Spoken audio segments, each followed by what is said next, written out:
A técnica pode ser pensada literalmente como uma reprogramação genética. Os genes selecionados funcionam como um software que formata a célula de volta a seu estado indiferenciado original. A partir daí, como ocorre nos embriões, a célula pode ser induzida a se transformar em qualquer tipo de tecido, como pele, músculo, ossos e nervos. A expectativa dos cientistas é um dia usar essas células em terapia para repor tecidos danificados por doenças ou lesões. Essa pesquisa, inicialmente, a gente começou aqui em 2007, no Hemocentro, né? Então, a gente utilizou fibroblastos de pele, né, em cultura, e transformamos essas células com 6 genes. A gente introduziu 6 genes, que são genes específicos de células embrionárias, né? E cultivamos essas células com esses genes e depois de 11 dias em cultura, essas células começaram a ter uma forma, né, ter a morfologia de células embrionárias. E nós fizemos os testes in vitro, as imunofenotipagens, né, as marcações com os anticorpos. Essas células apresentam proteínas de células embrionárias e agora vamos fazer os testes em vivo. O feito dos pesquisadores de Ribeirão Preto não é apenas uma das melhores notícias do ano para a medicina, mas é extremamente importante porque eles conseguiram fazer isso sem utilizar as células-tronco que são retiradas de embriões humanos.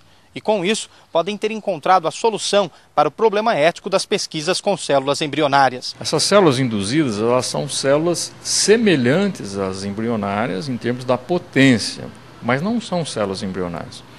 Então, os estudos com células embrionárias devem continuar, como também devem continuar os estudos com essas células. Quer dizer, uma célula não substitui totalmente a outra. A técnica ainda está longe de ser usada ou até de ser testada.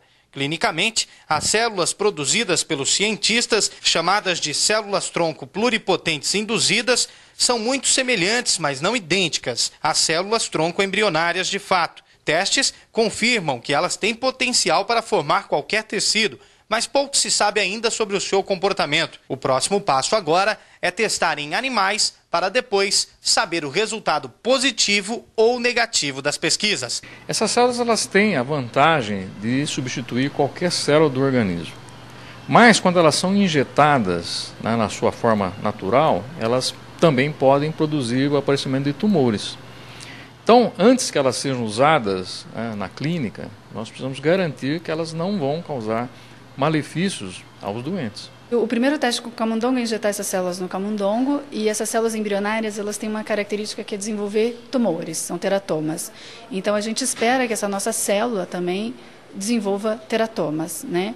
E aí comprovando que ela tem essa mesma funcionalidade da embrionária. Porém, a pergunta que fica no ar, dá para se depositar as esperanças em cima dessas células? É o que nós esperamos, né? Embora isso vai demorar um tempo, né, para que se torne prática, mas é a nossa esperança.